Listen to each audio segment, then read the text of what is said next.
This week in Connected Moms and Teens, we have been talking about how to raise an independent teen. What does that look like? We're going to get to some tips today and tomorrow. I have two words for you. Back off. But I say it with love. You have to back off. The only way to create independent people is to allow them to be independent. Now, again, we always have that caveat. If it's a matter of health and safety, then all bets are off. And when we need to jump in, we do, and we just handle things. But for the most part, there are lots of decisions that your kids have to make and tasks that they're supposed to do that really aren't any of our business. So we tend to get involved. Why?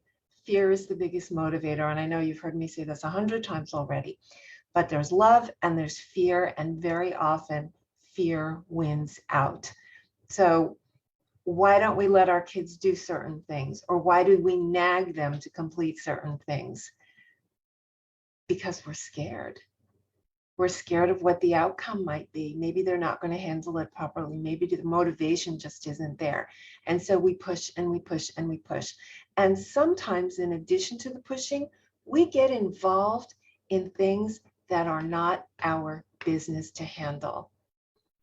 Kid had a late assignment. It's not your job to ask if there's makeup work. They're having a problem with a coach. It's up to them to talk to the coach. It's not our responsibility anymore. And the more we do these things, here's the paradox. The more we do these things on behalf of our children with the best of intentions, the less independent they become, the less able and capable they are of handling what comes their way.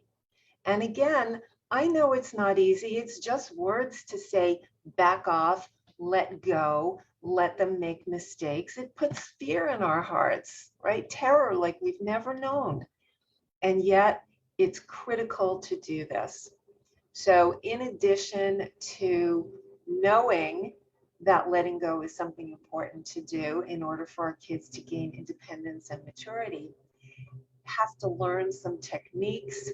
You have to learn how to handle your own emotions, and then it will come.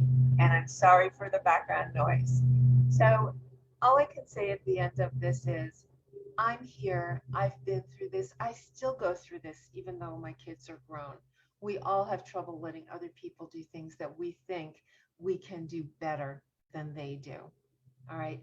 So DM me, send me an email, leave a comment on this video, be in touch with me, and let's set up a quick conversation to see what might be a good next step for you to move this along so you can be a more confident parent who raises a more confident teen.